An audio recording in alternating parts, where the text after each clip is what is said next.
आपको पता है भाइयों और बहनों कि हमारे कई मसीह भाई बहन आज के समय में जितना ज़्यादा समय अन्य बातों पर बिताते हैं, प्रार्थना में नहीं बिताते।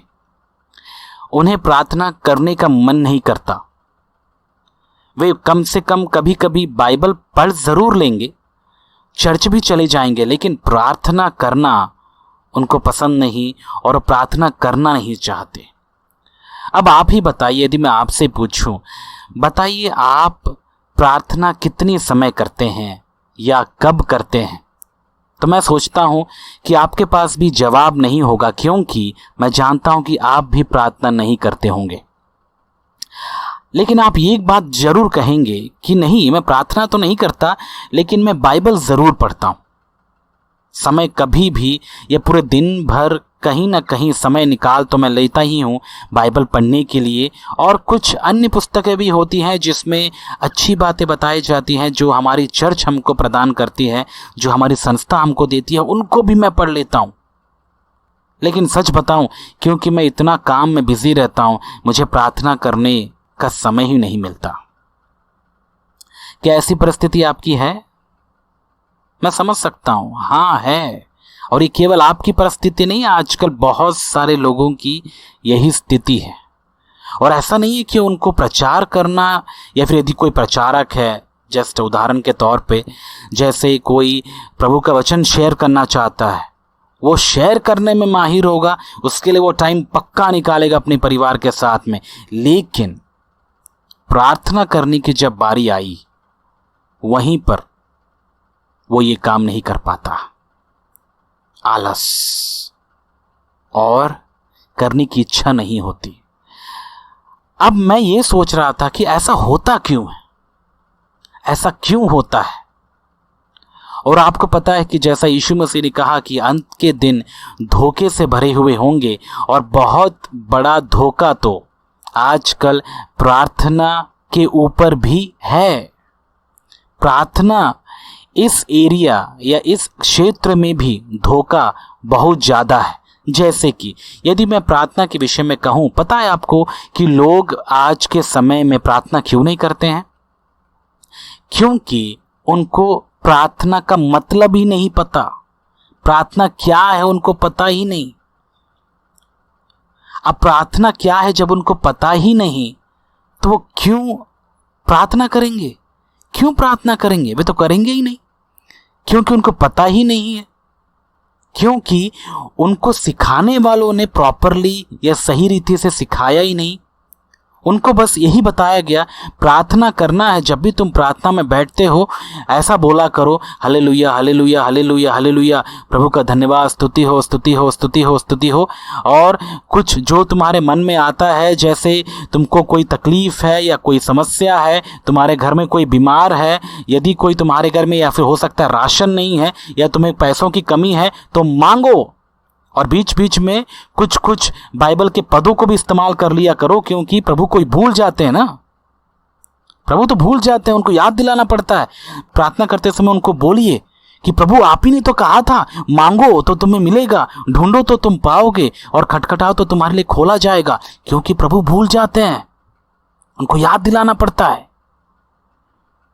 और ऐसा कह के वे लोग सिखाते हैं, और भले ही वे लोग मुंह से ना कहें, लेकिन अपने प्रार्थना करने के ढंग से वे लोग इनडायरेक्टली, यानी सीधे तरीके से नहीं, उल्टे तरीके से, किसी न किसी तरह से वे लोग प्रार्थना का गलत विचार उनके जीवन में थोपी डालते हैं।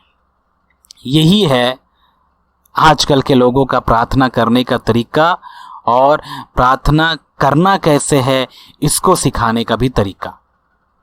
एक फनी घटना मेरे साथ हुआ। जब मैं प्रभु को नया नया जाना था, जब मैं परमेश्वर का वचन सीख रहा था, तो मैं एक बार एक संगति में गया जहाँ पर प्रार्थना चल रहा था। मैं उस समय बहुत नया था प्रभु में, ज़्यादा मुझे पता तो नहीं था, लेकिन जब मैं वहाँ पर गया और जब प्रार्थनाएं चल रही थी, लोग अपनी आंखें बंद किए हुए थे, कोई रो रहा था, कोई ज़ोर ज़ोर से प्रार्थना कर रहा था। लेकिन मैंने एक भाई पर गौर किया, वहाँ पर वो भाई कुछ इस प्रकार से बोल रहा था, जो मुझे समझ में नहीं आया आखिर ये है क्या और ये क्यों बोल रहा है, इसका मतलब क्या है, या बाइबल में ऐसा कोई बात है क्या, ऐसा कोई शब्द है क्या। वो बोल रहा था Presti Presti Presti Presti Presti Presti, और ये लगातार बोलते ही जा रहा था, बोलते ही जा रहा था, बोलते ही जा रहा था। मुझे समझ में नहीं आया ये कौन सा वर्ड है यार, ये क्या है ये।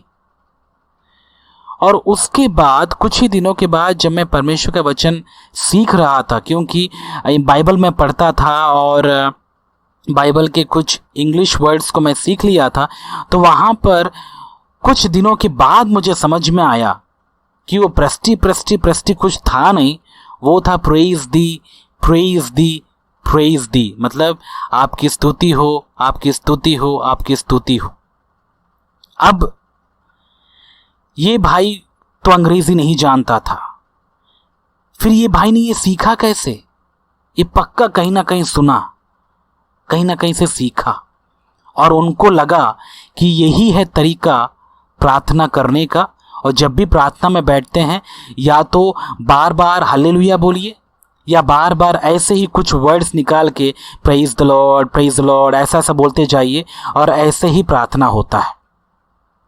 और यही तरीका केवल एक नहीं, दो नहीं, बहुत सारे लोग हैं आजकल के चर्चेस में भरे पड़े हैं ऐसे इस प्रकार से प्रार्थना करने वाले लोग, और उनको लगता है कि यही प्रार्थना है। अब आप बताइए, मैं नहीं जानता आपको, आप जब प्रार्थना करते हैं तो आप क्या करते हैं? क्या मैंने कभी आपको ये सिखाया कि जब आप प्रार्थना करने बैठो तो ऐसे ही बड़बड़ाओ? क्या आपने मुझे ऐसा प्रार्थना करते हुए कभी देखा चर्च में?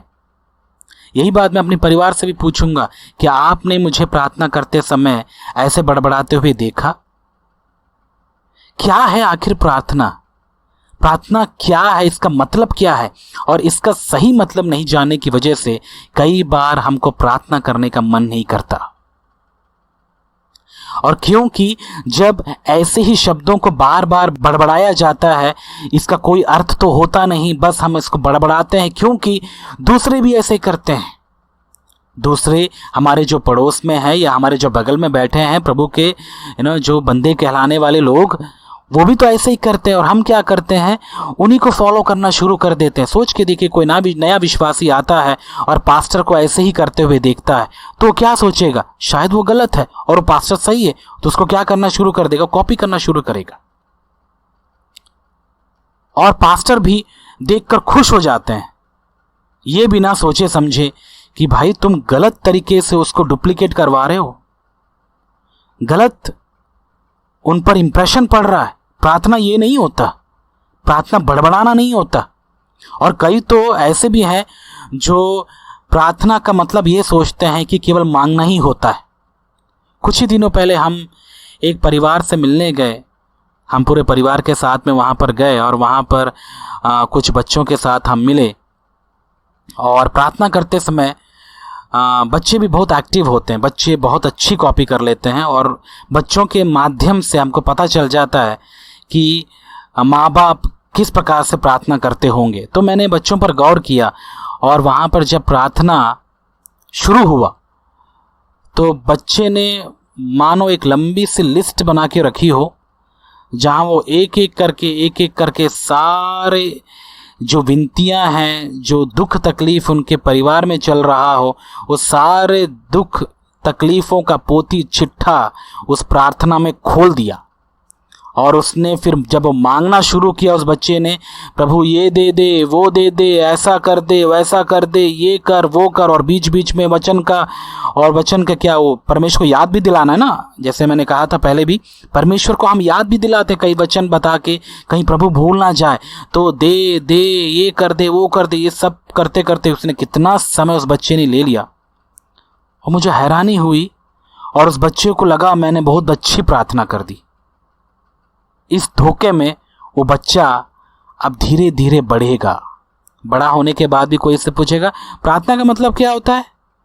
अरे प्रार्थना का मतलब कुछ नहीं, एक लंबा सा लिस्ट बना के लाओ, इसमें सारा दुख तकलीफ जो भी है आप तुम्हारा सब उसमें डाल दो और बड़बड़ाओ परमेश्वर के सामने। परमेश्वर तो है, वहाँ पर दुकान खोल के रखे हैं, जो कुछ मांगोगे, दाल चावल जो भी मांगोगे आप एक एक करके उठा के आपको दे देगा।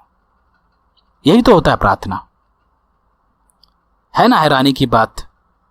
इसीलिए आज के समय में ऐसे मसीहों की कमी नहीं है जो बाइबल और परमेश्वर के सही अर्थ को भूल गए हैं।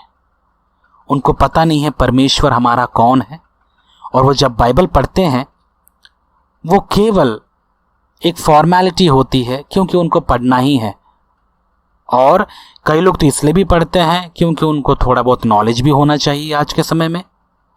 तो यही एक रीज़न है, किसी को परमेश्वर पर इंटरेस्ट नहीं है। इसीलिए वे लोग परमेश्वर से कभी नहीं पूछते कि प्रभु आप बताइए, आप क्या सोचते हैं प्रार्थना के बारे में, क्या है ये प्रार्थना। मैंने कई बार देखा है बाइबल में यीशु मसीह को प्रार्थना करते हुए, चेलों को प्रार्थना करते हुए, और वे लोग घंटों प्रभु आपके साथ समय बिताते थे। वो क्या था? क्या वे बहुत बड़ा लिस्ट बना के लाते थे? वो था क्या? कैसे वे कर लेते थे? और वो आखिर करते क्या थे?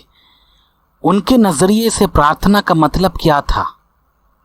और आज मेरी नज़र से और आजकल के हमारे चर्च में आने वाले विश्वासियों की नज़र में प्रार्थना क्या है प्रभु? बहुत कम है जो इस प्रकार का सवाल परमेश्वर से करते हैं ताकि वे सीखें परमेश्वर क्या सोचता है प्रार्थना के बारे में, और प्रार्थना आखिर है क्या।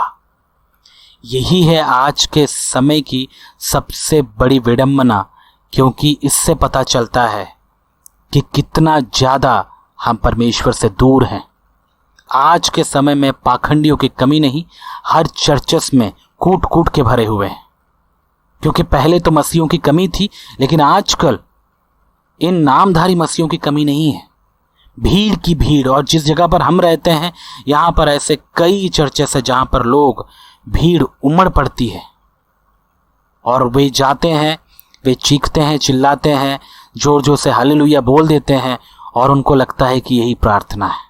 और वे कभी भी प्रार्थना के उस गंभीरता को, प्रार्थना के उस आनंद को महसूस नहीं कर पाते जिस आनंद को हमारे प्रभु यीशु मसीह ने किया था। जिस प्रार्थना के आनंद को महसूस हमारे प्रभु यीशु मसीह ने किया था, जिसको और जिस प्रार्थना की ताकत को हमारे प्रेरित जैसे पौलुस, पतरस, यूहन्ना, इन्होंने किया था, ऐसा आज के समय में हम लोग क्यों नहीं कर पाते हैं? और क्यों हमको प्रार्थना करने में बोरिंग लगता है? क्योंकि जैसे मैंने कहा 99% लोग जो आज चर्च में आते हैं उनको पता ही नहीं है प्रार्थना क्या होता है, प्रार्थना का मतलब क्या होता है। और क्यों नहीं पता? पहली बात तो वे आलसी हैं, वे कभी भी परमेश्वर के वचन को पढ़ के कभी भी समझ नहीं सकते, क्योंकि उनके पास खुद ही टाइम नहीं है, वे लोग बिजी हैं। और यहाँ तक कि जो पासवान हैं या फिर पास्टर्स हैं जो उनको सिखाते हैं, वे भी ना तो वो खुद अनुभव कभी कर पाए, ना कर पाते हैं, और ना ही वे कभी अपने चर्च वालों को बता पाते हैं, क्योंकि जो मेरे पास है वही तो मैं दूंगा अपने चर्च वालों को। सही बात है कि नहीं? सो यही होता है आजकल के चर्चेस में। और मैं नहीं चाहता मेरे प्यारे भाई और बहनों कि आप प्रार्थना के सही मतलब से अनजान रहें। प्रार्थना है क्या चीज़, और प्रार्थना एक बार आपको पता चल जाए इसकी गंभीरता क्या है, तो मैं नहीं सोचता कि आप प्रार्थना करने से मुकरेंगे या प्रार्थना किए बगैर आप रह पाएंगे। अब सुनिए प्रार्थना क्या है। जब हम बाइबल पढ़ते हैं, सबसे अच्छा उदाहरण यदि हम प्रार्थना करने के बारे में यदि सीख सकते हैं तो प्लीज़ आप पुराने नियम में मत जाइएगा। ये सबसे बड़ी गलती है। कई बार मैंने सुना है कई मसीह भाइयों और बहनों से, दाऊद के समान गाऊंगा। क्यों? यीशु मसीह के समान नहीं। दाऊद के समान प्रार्थना करना है, एलिया के समान प्रार्थना करना है, अपने सिर को घुटनों के अंदर छुपा के। क्यों? यीशु मसीह के समान प्रार्थना नहीं करना चाहते हैं आप? क्यों हमको पुराने नियम के जो हीरोज हैं, क्यों हमको जो पुराने नियम के भविष्यवक्ता हैं यीशु मसीह से बढ़कर लगते हैं? क्यों उनका स्टाइल हम अपना लेते हैं? दानियल के समान 3-3 टाइम प्रार्थना करने के बारे में हम सोचते हैं, लेकिन कभी हम ये क्यों नहीं सोचते कि यीशु मसीह के समान भी तो प्रार्थना करना है? आपका गोल क्या है? आपका आदर्श कौन है? आप किसको अपना आदर्श मानते हैं? प्रार्थना के विषय में हो या आराधना के विषय में हो, जब बात आती है स्तुति, प्रशंसा की, आराधना की, लोग गाते भी हैं आज के समय में, और आज के समय में उदाहरण भी दाऊद का लेते हैं। दाऊद के समान गाऊंगा, दाऊद के समान चीखूंगा, पगलों के समान गाऊंगा। अब मुझे बताइए, यीशु मसीह ने कब पगलों के समान नाचा, गाया? और यीशु मसीह कब ऐसा किया? आजकल कुछ दिनों पहले मैंने एक गाना भी सुना, और वहाँ पर सिंगर कुछ ऐसा गा रहा था, पगलों के समान नाचूंगा, गाऊंगा और होश में भी नहीं रहूंगा। ऐसा ही कुछ गाना था वो। मैं सुनकर अजीब सा लगा। सोच के देखिए, यीशु मसीह भी ऐसे ही गाएगा, पगलों के समान गाएगा, नाचेगा, कूदेगा, उसको भी कुछ पता नहीं है। और सबसे ज़्यादा ये नाचने कूदने वाला जो सिस्टम है, जिसको हम सोचते हैं कि ये परमेश्वर की आत्मा करवाती है, या फिर यही है जो आत्मा से भरने का एक चिन्ह है, यही है जो बहुत ज़्यादा हमें सही चीज़ों से भटका के रखा हुआ है। तो मैं आपसे विनती करता हूँ मेरे प्यारे भाई और बहनों, सावधान रहिए आप ऐसी चीज़ों से। और आजकल के बच्चे भी, उनको लगता है प्रार्थना में बैठने का मतलब होता है नाचना और गाना। और सबसे ज़्यादा ये संडे स्कूल और यूथ मीटिंग्स जो लेने वाले जो लोग होते हैं, पता नहीं क्या वे ही यूथ होते हैं? क्या वे ही बच्चे होते हैं? क्या यीशु मसीह के समय में बच्चे नहीं थे? क्या यीशु मसीह के समय में यूथ नहीं थे? क्या पहली जो कलीसिया थी वहाँ पर जवान बच्चे नहीं हुआ करते थे? क्या छोटे बच्चे नहीं हुआ करते थे? तो वहां पर संडे स्कूल और वहां पर यूथ मीटिंग्स कैसे चलाया गया होगा? क्या वहां पर नाचना टापना ही था? मुझे समझ में नहीं आता ये कहां से और क्यों ये सिस्टम हम लोग ला देते हैं और हमारे बच्चों का दिमाग खराब कर देते हैं। पहले ही उनका आज के समय के बॉलीवुड और ये सारे चीज़ों को देखकर दिमाग तो खराब हो ही जाता है। चर्च में भी आते हैं, वहाँ पर भी वही चीज़ है, नाचना गाना ही है, लेकिन हाँ गाने थोड़े अलग हैं, म्यूज़िक थोड़ा अलग है। लेकिन आजकल बहुत सारे ऐसे भी गाने हैं जो हूबहू फिल्मी गीतों से मैच खा जाते हैं, जिस पे बच्चे खूब नाचते हैं और उनको लगता है कि परमेश्वर बहुत आनंदित होता है। आपको क्या लगता है, परमेश्वर कोई राजा है जो मुजरा देख रहा है? क्या सोच रहे हैं आप? परमेश्वर को नाच गाना पसंद है? आपको यह नहीं पता कि परमेश्वर पवित्र है और वो दिल की पवित्रता को देखता है जब हम उसकी आराधना करते हैं। हम कितना नाच रहे हैं, कितना कूद रहे हैं, कितना पागल हो रहे हैं, कितना होश से बाहर जा रहे हैं, ये सब परमेश्वर को कोई फर्क नहीं पड़ता। परमेश्वर ये देखता है, आप कुछ भी करिए, आपका मन पवित्र है क्या परमेश्वर के प्रति? क्या आप सच्चे हैं मन में? क्या पवित्र आत्मा के प्रेम, शांति, खुशी और सच्चाई से भरकर उसकी आराधना करते हैं? क्या उसकी आज्ञा मानने को ही आराधना समझते हैं या फिर गीत गाने को ही आराधना समझते हैं आप? ये सारी बातें क्यों नहीं सोच पाते आप? क्यों शैतान हमारे मन को इतना भटका देता है कि हम इन बातों को समझ ही नहीं पाते हैं? कहाँ समझेंगे भाई, कहाँ समझेंगे बहन? समय निकालेंगे तभी तो होगा। परमेश्वर के सामने दीन और नम्र बनेंगे तभी तो ये बातें पता चलेंगी। आप इस बात से घमंड और गर्व से भर गए कि आपको बहुत कुछ पता है बाइबल से, लेकिन आप ये बात भूल गए कि परमेश्वर घमंडियों का सामना करता है और परमेश्वर घमंडियों को कुछ नहीं सिखाता, उनको अपनी बातें नहीं बताता। हाँ, आप कॉपी कर सकते हैं बाइबल से, लेकिन आप परमेश्वर को अनुभव नहीं कर पाएंगे, क्योंकि उसको अनुभव केवल मन के दीन करते हैं, क्योंकि वो दीनों पर अनुग्रह करता है ना, घमंडियों पर नहीं। तो इसीलिए प्रार्थना के विषय में जो मैं आपसे कह रहा था, उनको आप ध्यान से समझिए कि प्रार्थना क्या नहीं है। ये जो सारी चीज़ें मैंने बताई, ये आज के समय में होने वाली घटना है। बच्चों से लेके बूढ़ों तक लोग यही नहीं जानते कि प्रार्थना होता क्या है। एक छोटे बच्चे से भी जाकर पूछो, वो क्या बोलेगा? बेचारे बच्चे तो माँ बाप को फॉलो करेंगे, चर्च वालों को फॉलो करेंगे। यदि चर्च वाले पागल हो रहे हैं, बिना होश के नाच रहे हैं, कूद रहे हैं, तो बच्चे भी ऐसे ही करेंगे। और ये सबसे ज्यादा प्रभाव डालने वाले ये संडे स्कूल और यूथ मीटिंग्स।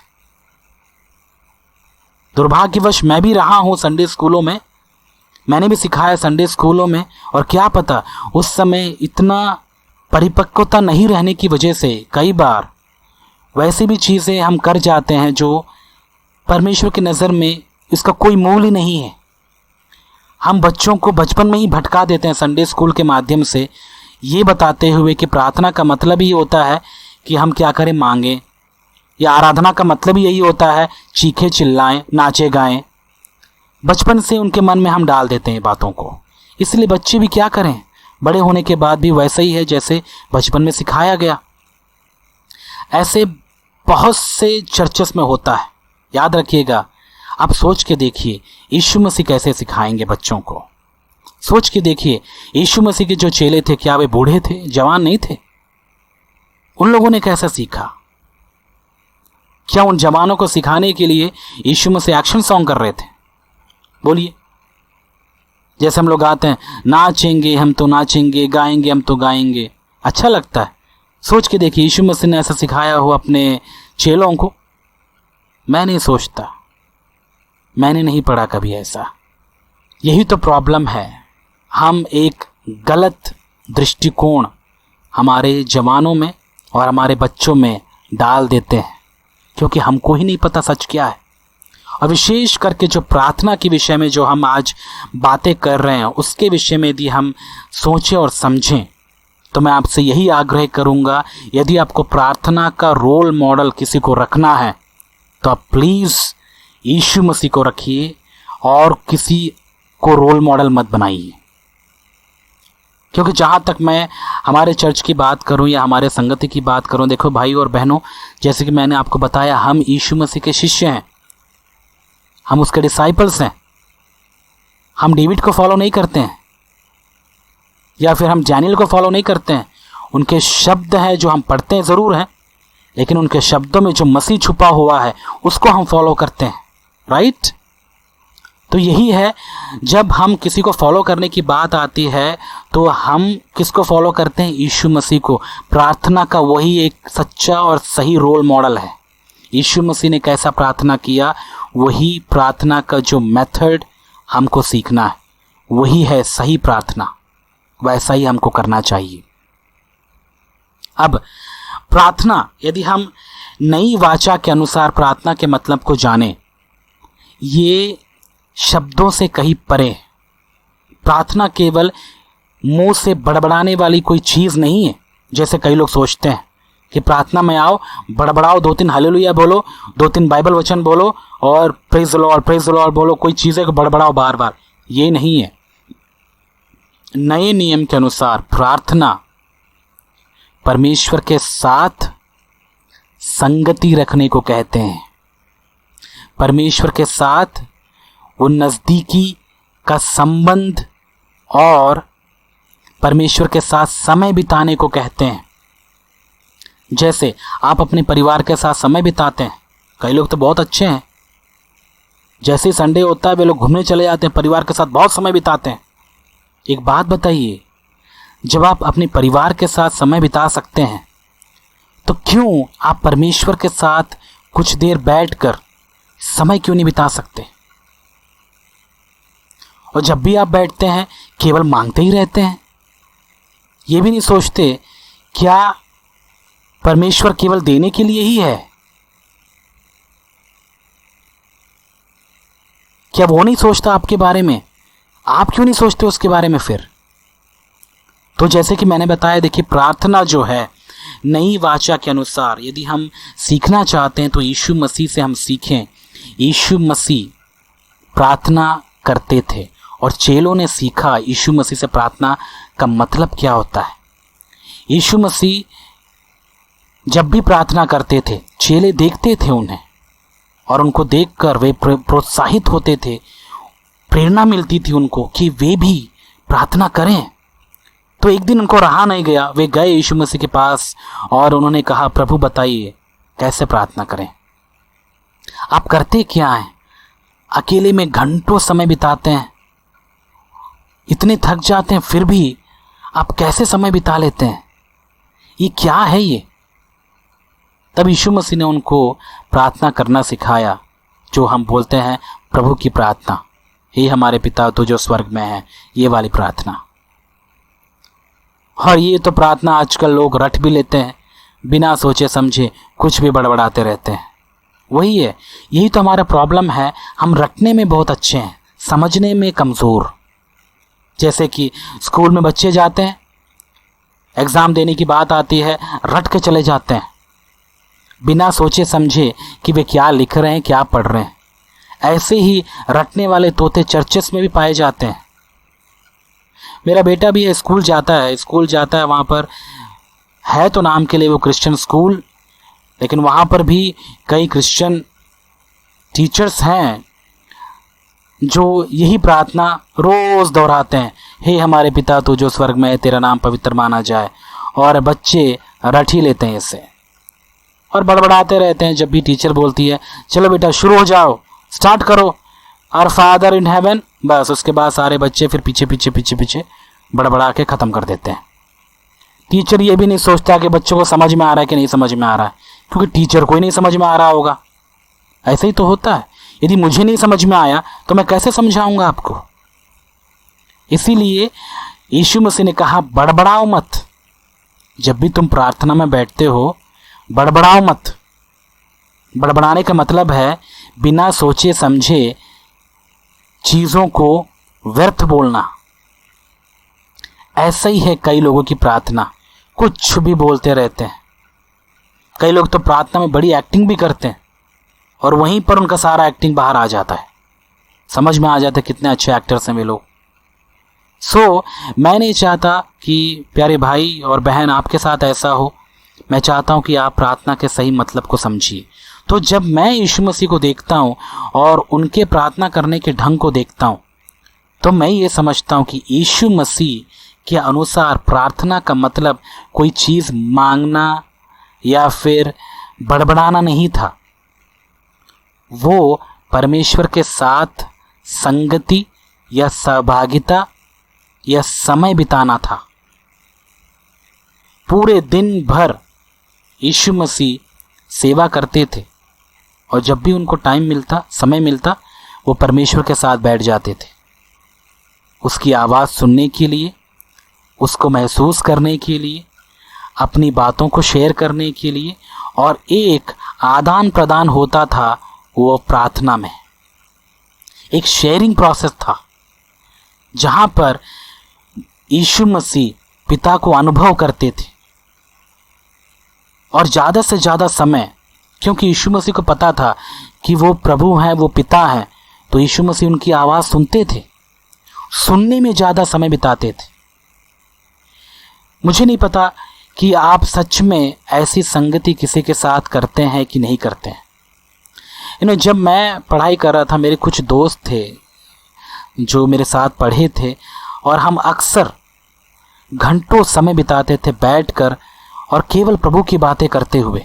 हमको बोर नहीं लगता था, पता ही नहीं चलता था कि समय कितना हो गया। 15-20 मिनट नहीं, कई बार घंटों चले जाते थे। रात भर भी बैठ के हम लोग केवल बातें किया करते थे। क्या बातें? प्रभु की बातें। समय का कुछ भी पता नहीं चलता था और इस प्रकार हम संगति करते थे, प्रभु के साथ बैठ के कुछ बातों को आदान प्रदान करते थे। इसको हम बोलते हैं संगति। क्योंकि आज के समय में इतना ज़्यादा हम बिजी हो जाते हैं, सही रीति से हम तो परिवार के साथ भी संगति नहीं करते, वहाँ पर भी फॉर्मेलिटीज़, टाइम तो है नहीं, प्रेशर भी बहुत ज़्यादा होता है। तो यही चीज़ हम चर्च में भी कर लेते हैं, चर्च में भी हम संगति नहीं करते हैं, वहाँ पर भी हम फॉर्मेलिटी कर देते हैं, जाना ही तो है चलो चलते हैं। लेकिन प्रार्थना का सही मतलब जैसे मैंने बताया, यीशु मसीह के जीवन से, यीशु मसीह परमात्मा के साथ यानी अपने पिता के साथ संगति किया करते थे, उनके साथ बैठकर समय बिताते थे। वो चाहे बाइबल पढ़ के हो या फिर वो चाहे कुछ दिल की बातों को शेयर करके हो या वो चाहे परमेश्वर की आवाज़ सुनकर उसकी इच्छा को जानकर हो। वहाँ पर केवल एक चीज़ नहीं होती। परमेश्वर के साथ जब हम समय बिताते हैं, वहाँ पर केवल मांगना ही नहीं होता, सुनना भी तो होता है। ये पूरा पैकेज एक प्रकार का। परमेश्वर की उपस्थिति में बैठने के बाद देखिए, जब मैं अपने दोस्तों के साथ बैठता हूँ या फिर अपने परिवार के साथ में बैठता हूँ, तो मैं उनसे बातें भी करता हूँ, उनको समझाता भी हूँ कुछ बातें, और उनसे बातें सुनता भी हूँ कि वो क्या सोच रहे हैं, उनके मन में क्या चल रहा है। वैसे ही जब हम परमेश्वर के साथ बैठते हैं तो हम केवल उनसे अपने दिल की बातों को शेयर नहीं करते, जो कि ज़रूरी है, क्योंकि वो हमारा पिता है। हम उससे बात नहीं करेंगे तो और कैसे चलेगा। बिना उससे बात किए हम रह नहीं पाएंगे। अपने दिल की बात को हम शेयर करते ज़रूर हैं, लेकिन साथ में हम उसकी सुनते भी हैं कि परमेश्वर क्या कहना चाहते हैं। और उसकी आवाज़ सुनने में जो आनंद है, वो हमारे दिल की बातों को उसके सामने रखने में नहीं है। जहाँ तक मैंने अनुभव किया है, स्टार्टिंग में जब मैं प्रभु को जान पाया था, उस समय क्या था कि मैं यही सीखा था, जैसे मैंने बताया, हमारे चर्चेस में भी यही बातें थी कि प्रार्थना का मतलब बस मांगते जाओ। और ऐसा करके मैं स्टार्टिंग में बस यही सीखा, मांगते रहा। लेकिन धीरे धीरे मांग के थक गया। थकने के बाद कुछ ही दिनों में परमेश्वर की उपस्थिति में जाके बस मैं चुपचाप बैठ जाता था। और बैठने के बाद जो परमेश्वर की आवाज़ मुझे सुनाई देती थी, या फिर परमेश्वर को जिस प्रकार से मैं अनुभव कर पाता था, वो आनंद बहुत अद्भुत होता था। जितना हम अपने दिल खोल के परमेश्वर की बातें बताने में आनंद आता है, उससे कई ज़्यादा बढ़कर उसकी आवाज़ सुनने में आता है। और यही तो सबसे बड़ी कमी है आजकल के हमारे मसीह भाई और बहनों में, कि वे बोलने में माहिर हैं लेकिन सुनने में नहीं है। परमेश्वर को सारा लिस्ट हम दे देते हैं, लेकिन परमेश्वर से ये नहीं पूछते, प्रभु बताइए आपकी इच्छा क्या है, आप क्या सोचते हैं, आप मेरे बारे में क्या सोच रहे हैं। आपसे भी मैं सुनना चाहता हूँ। सुनने वाले मसीह आज के समय में कम है, बड़बड़ाने वाले मसीह बहुत हैं। मेरे प्यारे भाई और बहन, आप बताइए, आप कैसे हैं, सुनने वाले या बड़बड़ाने वाले? आप केवल बातें करते हैं परमेश्वर से या उसकी सुनते भी हैं? यदि मुझे चॉइस मिले, या तो तुम बोलो या सुनो, तो क्योंकि मैंने सुनने को चख लिया और जान लिया कि उसकी आवाज़ सुनने में जो आनंद है वो बोलने में नहीं है, मतलब उससे बातें करने में नहीं है, तो मैं ज़्यादा से ज़्यादा समय बिताऊंगा परमेश्वर के सुनने में, क्योंकि वो मालिक है, वो है मेरा पिता, वो मुझसे ज़्यादा जानते हैं। मैं स्मार्ट नहीं हूँ, परमेश्वर को पता है सब कुछ। तो एक नौकर मालिक से सुनता है, मालिक नौकर की नहीं सुनता, लेकिन हमारा परमेश्वर तो फिर भी एक पिता है हमारा, जो अपने बच्चे की नादानी को भी सुनता रहता है। यही तो परमेश्वर की खासियत है, यही तो उसका बड़प्पन है, यही तो उसका प्रेम है। तो इसीलिए जब परमेश्वर इतना धीरजवंत होकर हमारी प्रार्थनाओं को सुनता है, तो एक बात बताइए भाई और बहन, आपको और मुझे कितना गंभीर होकर परमेश्वर की आवाज़ भी सुननी चाहिए, उसके साथ बैठना चाहिए, उसको समझना चाहिए, या उनके दिल में जो बातें चल रही हैं उनको हमें महसूस करना चाहिए। देखिए, हम जब किसी के साथ बैठते हैं, हम केवल उनकी बातें सुनते नहीं हैं, हम उनकी दिल की धड़कन भी सुन सकते हैं, उनके मन में क्या चल रहा है उनको हम महसूस कर सकते हैं। परमेश्वर की क्या फीलिंग्स हैं इसको भी हम समझ सकते हैं यदि हम उसके साथ समय बिता रहे हैं तो। लेकिन क्या करें, हम समय नहीं बिताते हैं। सो मैं आपसे आग्रह करता हूँ मेरे प्यारे भाई और बहन, कि आइए प्रार्थना के सही मतलब को समझिए। प्रभु की उपस्थिति में जब हम बैठते हैं तो इस बात को समझिए कि मैं परमेश्वर की उपस्थिति में उसके साथ समय बिताने के लिए बैठा हूँ, ना ही अपने दिल की भड़ास निकालने के लिए, और ना ही मेरे पास जो लिस्ट है उसको उसके सामने फेंकने के लिए। नहीं, वो नहीं है हमारा पर्पस, वो प्रार्थना नहीं होता। और थोड़ा प्रार्थना के बारे में समझिए। एक बार हमारे चर्च में एक महिला आई और मुझसे पूछने लगी कि बताइए ब्रदर, कैसे प्रार्थना करना चाहिए। दरअसल बात ऐसा था, वो किसी दूसरे चर्च में भी जाकर आए थे और उनको वहाँ सिखाया गया जैसे प्रार्थना करना, उनको लगा यही प्रार्थना है। तो उन्होंने मुझसे भी पूछा कि आप बताइए प्रार्थना कैसे करना चाहिए। मैंने कहा आप अपने हस्बैंड से कैसे बातें करते हैं, कब बातें करते हैं, बताइए।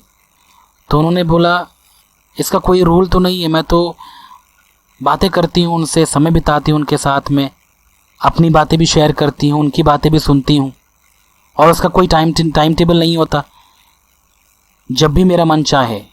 तो मैंने कहा परमेश्वर को ऐसा ही समझिए, और जब भी आपका मन करता है, जब भी आपके पास समय मिलता है, बैठ जाइए उसके पास और बिताइए समय अपना उसके साथ। और कोई नियम मत बनाइए कि प्रार्थना से पहले आपको 10 बार हालेलुया बोलना है, घुटने में आके प्रार्थना करना है। आप भले ही घुटना टिका टिका के काले कर लेंगे, लेकिन क्या करें, यदि दिल ही काला है तो घुटना काला करके भी कोई फ़ायदा नहीं।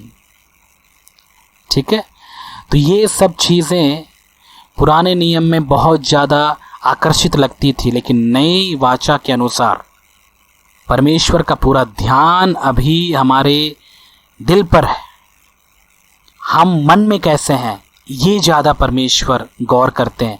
और यदि मन सही है तो सब कुछ बाहरी तौर से अपने आप सही हो जाता है। यही है नई वाचा। तो इसलिए परमेश्वर के साथ समय बिताइए और जैसे कि मैंने कहा था, बातें करिए, अपने दिल की बातें उसके पास रखिए।